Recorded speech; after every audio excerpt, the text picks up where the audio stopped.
Good morning all. ఈరోజు భారతదేశంలోని అన్ని స్టేట్లలో సమాచారం మరియు సరికొత్త విషయాలను ఒకసారి చూద్దాం. నిన్న ప్రైమ్ మినిస్టర్ నరేంద్ర మోడీ 75వ బర్త్డేను జరుపుకోవడం జరిగింది. ఈ సందర్భంగా దేశ విదేశాల నుంచి అతనికి చాలామంది లీడర్స్ ఫోన్ చేసి శుభాకాంక్షలు తెలపడం, వాళ్లకు ప్రత్యేకంగా అంటే నరేంద్ర మోడీ గారికి ప్రత్యేకంగా అభినందనలు తెలపడం జరిగింది. మరి నరేంద్ర మోడీ నిన్న ఎక్కడుండు బర్త్డే సందర్భంగా అంటే మేజర్గా మధ్యప్రదేశ్లోని ఢర్ అనే ప్రాంతంలో నిన్న నరేంద్ర మోడీ ఒక కార్యక్రమంలో పాల్గొనడం జరిగింది అనమాట. ఈ మధ్యప్రదేశ్లోని ఢర్ అనే ప్రాంతంలో నరేంద్ర మోడీ ఒక పిఎం మిత్ర అనే ప్రోగ్రాంలో పాల్గొనడం జరిగింది. ఈ పిఎం మిత్ర అంటే మేజర్గా ఉమెన్స్ ఎంపవర్మెంట్ అనమాట.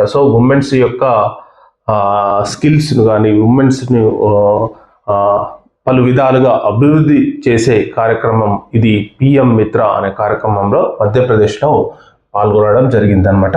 ఇక్కడ నుంచే ప్రసంగిస్తూ కొన్ని వ్యాఖ్యలు చేయడం జరిగింది. ఏంటంటే ఆపరేషన్ సింధూర్ యొక్క శక్తి సామర్థ్యాలను మళ్ళీ ఒకసారి నరేంద్ర మోడీ గారు ప్రసంగించడం జరిగింది. ముఖ్యంగా మసూద్ అజార్ ఫ్యామిలీని ఏదైతే ఆపరేషన్ సింధూర్లో భాగంగా మసూద్ అజార్ ఫ్యామిలీ మొత్తం తుడిచిపెట్టుకపోయింది అని చెప్పి ఒక ప్రకటన అయితే చేయడం జరిగింది. ఎందుకంటే వాళ్ళు కూడా దీన్ని చెప్పడం జరిగింది. ఎందుకంటే ఈ ఆపరేషన్ సింధూర్లో మసూద్ అజార్ ఫ్యామిలీ పూర్తిగా తుడిచిపెట్టుకపోయింది అని చెప్పి ఇదైతే చెప్పడం జరిగింది అనమాట. నిన్న ప్రైమ్ మినిస్టర్ నరేంద్ర మోడీ మేజర్గా మధ్యప్రదేశ్లో ఉండడం జరిగింది. ఇంకొకటి ఏంటంటే మన తెలంగాణకు వచ్చేసరికి నిన్న సెప్టెంబర్ 17 అంటే మనందరికీ తెలిసిందే భారతదేశంలో తెలంగాణ విలీనమైన రోజు. ఈ విలీనమైన సందర్భంగా డిఫెన్స్ మినిస్టర్ రాజ్నాథ్ సింగ్ నిన్న తెలంగాణకు రావడం జరిగింది. పెరేడ్ గ్రౌండ్లో ఒక సభ కూడా పెట్టడం జరిగింది. పెట్టి అఖండ భారత్ను సాధిస్తామని చెప్పి ఒక వ్యాఖ్యలు కూడా చేయడం జరిగింది అనమాట. నిన్న తెలంగాణలో మరి సీఎం రేవంత్ రెడ్డి కూడా ప్రభుత్వ పాలన దినోత్సవంగా ప్రజాపాలన దినోత్సవంగా జరుపుకోవడం జరిగింది. జరుపుకొని కొన్ని ప్రసంగించడం జరిగింది. తెలంగాణ అభివృద్ధిలో దూసుకుపోతుంది. సంక్షేమం అభివృద్ధి రెండు కళ్ళుగా దీన్ని తయారు చేస్తున్నామని చెప్పి అతను ప్రసంగించడం జరిగింది. ఇంకొక మెయిన్ ఇంపార్టెంట్ విషయాలు తెలంగాణలోకి వచ్చేసరికి గ్రూప్ 1 పై ఏదైతే ఉందో టీజీపీఎస్సీ హైకోర్టులో అప్పీల్ చేయడం జరిగింది. అంటే డివిజనల్ బెంచ్లో అప్పీల్ చేయడం జరిగింది. మరి దీనిపై స్టూడెంట్స్ అంటే తీర్పు ఎలా వస్తుందో చూడాలి. ఎందుకంటే ఇది డివిజనల్ బెంచ్కి అప్పీల్ చేయడం అంటే మళ్ళీ ఆ తీర్పు అనేది దాన్ని సింగిల్ బెంచ్ ఇచ్చిన తీర్పును సమర్థిస్తుందా లేకపోతే కొట్టేసి మళ్ళా ఏదన్నా తీర్పు చెప్తుందా అనేది వెయిటింగ్ లో ఉన్నారనమాట చాలా మంది. ఇది మేజర్గా తెలంగాణలో జరిగింది. నెక్స్ట్ సౌత్ స్టేట్స్లోనే చూసినట్టయితే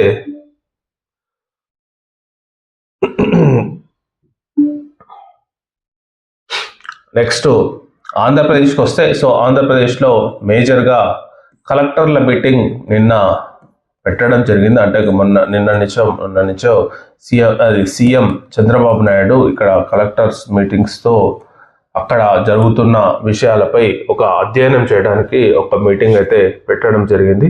ఇది ఆంధ్రప్రదేశ్లో ఉంది. నెక్స్ట్ తమిళనాడుకు వచ్చేసరికి తమిళనాడులో నిన్న సోషల్ జస్టిస్ డేగా జరుపుకోవడం జరిగింది. ఎందుకంటే నిన్న పెరియార్ రామస్వామి అదే జయంతి కార్యక్రమం అనుకుంటా. దాన్ని ఒక సోషల్ జస్టిస్గా పాల్గొని సోషల్ జస్టిస్ డేగా సీఎం స్టాలిన్ పాల్గొనడం జరిగింది. ఇక్కడ ఇంకొక విషయం ఏంటంటే రాజకీయంగా చూస్తే ఇక్కడ మనందరికీ తెలిసిందే ఏఐడిఎంకే బీజేపీ ప్రజెంట్గా పొత్తులో ఉన్నాయి. ఈ ఏఐడిఎంకేకి సంబంధించిన ఈపీఎస్ పళనిస్వామి అమిత్ షాను కలవడం జరిగింది నిన్న ఢిల్లీలో. ఇంకొకటి ఏంటంటే అతను రాష్ట్రపతి అంటే ఉపరాష్ట్రపతిగా ఎన్నికైన రాధాకృష్ణన్ కూడా కలవడం జరిగింది. ఎందుకంటే రాధాకృష్ణ మొన్న కొత్తగా భారత ఉపరాష్ట్రపతిగా ప్రమాణ స్వీకారం కూడా చేయడం జరిగింది. అతను తమిళనాడుకు చెందిన వ్యక్తిగా మనందరికీ పరిచయమే. సో దాని సందర్భంగానే అతను అక్కడ ఉపరాష్ట్రపతిని కూడా కలవడం జరిగిందనమాట. నెక్స్ట్ ఇంకా తమిళనాడులోనే అది డిప్యూటీ చీఫ్ మినిస్టర్ అయిన ఉదయనిధి స్టాలిన్ ఒక స్త్రీ శక్తి అనే కార్యక్రమంలో పాల్గొనడం జరిగింది. పాల్గొని పింక్కు సంబంధించిన బస్సెస్ కానీ పింక్ ఆటోస్ కానీ తమిళనాడులో ఒక సరికొత్త కార్యక్రమంగా తీసుకోవడం జరిగింది. దాన్ని ఇంకా మరింత ముందుకు తీసుకుపోవాలని చెప్పి అతను ఆలోచన చేస్తున్నట్టు ఒక ప్రకటనలో మాత్రం తెలపడం జరిగింది. ఇంకొకటి ఏంటంటే అది తమిళనాడు మరియు ఫ్రాన్స్ MOU కుదుర్చుకోవడం జరిగింది. ఎందుకంటే టూరిజంలో ఫ్రాన్స్ దేశం తమిళనాడుకు సహకరిస్తుంది. అంటే తమిళనాడులో ఇంకా కొంచెం వాళ్ళ విషయాలను ఫ్రాన్స్కి సంబంధించిన వాటిని ఇంప్లిమెంట్ చేయనున్నట్టు ఇది ఒక MOU మాత్రం ఈ రెండు తమిళనాడు మరియు ఫ్రాన్స్ రెండు కుదుర్చుకోవడం జరిగింది అనమాట. సో ఇది తమిళనాడుకు సంబంధించి. నెక్స్ట్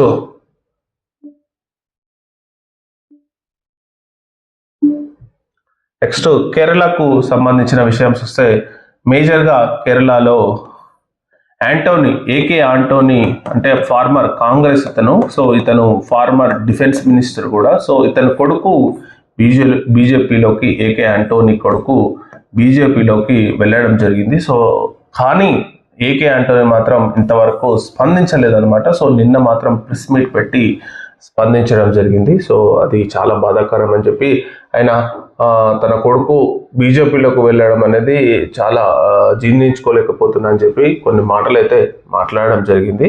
సో నెక్స్ట్ ఇంకా ప్రియాంక గాంధీ కూడా కేరళ పర్యటనలో ఉండడం జరిగింది. సో ఆమె ఈ రాష్ట్రంలో GSTకి సంబంధించిన కానీ వివిధ రకాల పథకాల గురించి కానీ ఆరా తీయడం జరిగింది. సో ఇది మేజర్గా కేరళలో జరిగిన దాన్ని. Next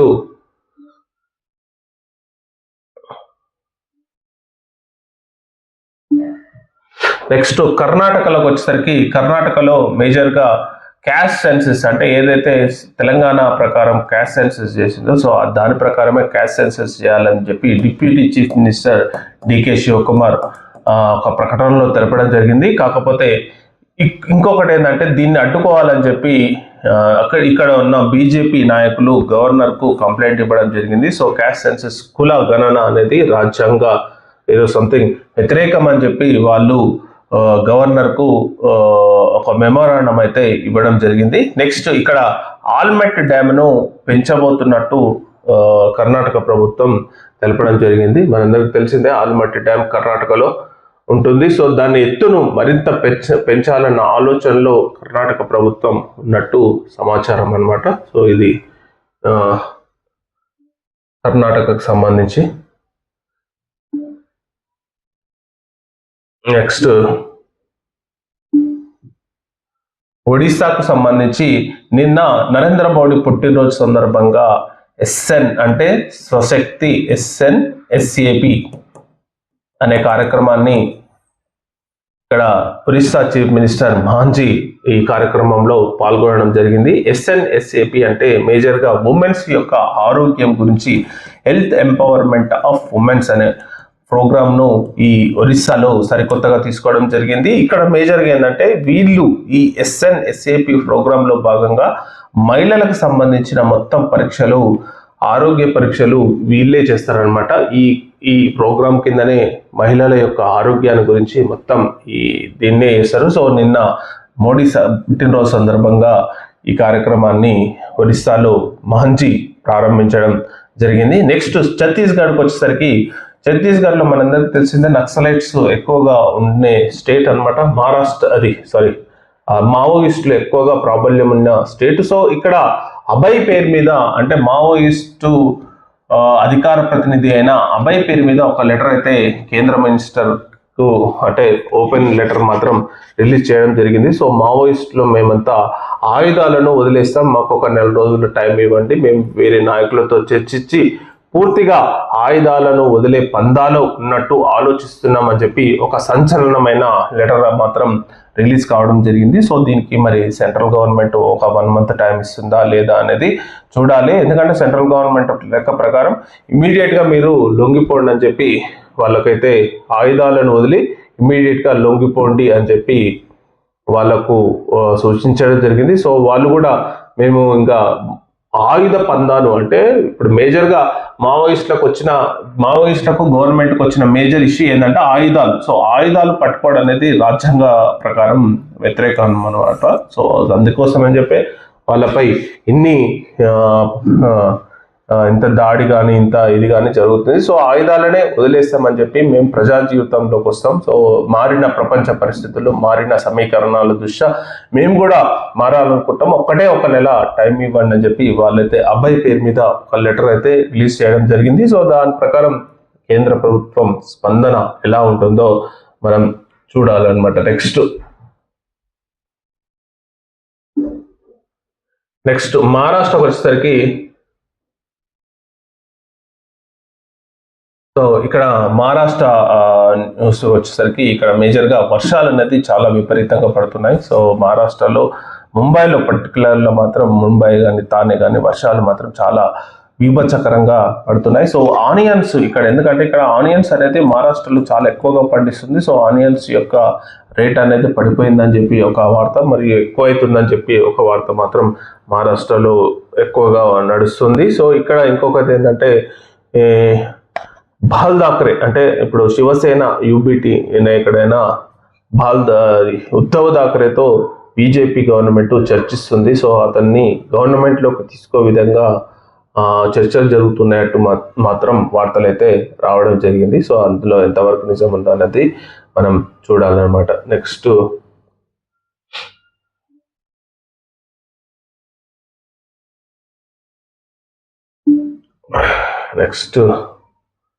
next Gujarat, Rajasthan, Uttar Pradesh. So బీహార్లో మాత్రం ఎలక్షన్స్ ఇక్కడ ఒక సర్వే జరుగుతుంది బీహార్లో. సో ఒక సర్వే మాత్రం ఒపీనియన్ పోల్ ప్రకారం కింగ్ మేకర్గా ప్రశాంత్ కిషోర్ ఉండబోతున్నట్టు చెప్తున్నారు. అతనికి 8.3% ఓట్ రాబోతున్నట్టు ఒక సర్వే మాత్రం తెలవడం జరిగింది. ఈ సర్వేలో ఎవరైతే తేజస్వి యాదవ్ సీఎం కాబోతున్నట్టు సర్వే మాత్రం ప్రకటించడం జరిగింది. సో తేజస్వి యాదవ్ సీఎం అయ్యే అవకాశాలు ఉన్నట్టు అని చెప్పి ఒక సర్వేలో భాగంగా తెలపడం జరిగిందనమాట. సో ఇది జమ్మూ కాశ్మీర్కి వచ్చేసరికి ఇక్కడ వైష్ణో మాత అంటే వైష్ణో దేవి యాత్ర అనేది ఇంకా సస్పెన్స్లో ఉంది. సో అది ఇంకా ఓపెన్ మాత్రం చేయలేదు. సో పంజాబ్లో కూడా ఫ్లడ్స్ అనేది మెల్లమెల్ల తగ్గిపోతున్నాయి. So Himachal Pradesh, so Uttarakhand, so Haryana, so ఈ రాష్ట్రాలలో అభివృద్ధి కార్యక్రమాల కోసం సో వాళ్ళ సీఎంలు ప్రయత్నిస్తుండడం జరిగింది. ఢిల్లీలో మేజర్గా ఒక ఇష్యూ జరిగింది. దిశా పటాని ఇంటికి వచ్చిన కేసులో దిశా పటాని యాక్చువల్లీ ఇది లక్నోలో ఉత్తరప్రదేశ్లో జరిగింది. సో ఈ ఉత్తరప్రదేశ్లో దిశా పటాని హీరోయిన్కు ఇద్దరు రావడం జరిగింది. సో వాళ్ళను ఎన్కౌంటర్ చేయడం జరిగింది. సో గజియాబాద్లో ఈ ఇష్యూ జరగడం జరిగింది అనమాట. నార్త్ ఈస్టర్న్ స్టేట్స్కి వచ్చేసరికి Arunachal Pradesh, so Assam, so Meghalaya and Manipur, so Nagaland. So ఈ మేజర్గా ఈ మిజోరం చూస్తే ఇక్కడ బైరెండి అండ్ సైరంగి అనే ఒక సైరంగి అనే రైల్వే ప్రాజెక్ట్ను నరేంద్ర మోడీ గారు ప్రారంభించడం జరిగింది. సో ఈ కనెక్షన్ అనేది రైల్వే ప్రాజెక్టు అంటే మేజర్గా నార్త్ ఈస్టర్న్ స్టేట్స్ను కనెక్ట్ చేసే విధంగా మేజర్గా రైల్వే ప్రాజెక్ట్స్ను మొన్న నరేంద్ర మోడీ గారు అక్కడ వెళ్ళడం జరిగింది. మేఘాలయలో సేమ్ రీషఫిల్ చేయడం జరిగింది. సో అక్కడ క్యాబినెట్ను రీషఫిల్ చేయాలి. సికే సంగ్మా ఇక్కడ ముఖ్యమంత్రి. నాగాల్యాండ్లో కూడా పీపుల్స్ యొక్క అభివృద్ధి కోసం అతను ఇన్వెస్ట్మెంట్స్ కోసం కొంచెం ప్రయత్నిస్తడం జరిగింది. సో ఇవి నార్థర్న్ స్టేట్స్కి సంబంధించి మొత్తం న్యూస్ అనమాట. సో రాజస్థాన్కి వచ్చేసరికి రాజస్థాన్లో ఒక ఇష్యూ అనేది ఇన్ఫర్టిలిటీ అంటే ఒక ఆమె ఇన్ఫర్టిలిటీ ఉందని చెప్పి లైవ్లీగా అక్కడ చంపేశారని చెప్పి ఒక ఇదైతే జరగడం జరిగింది.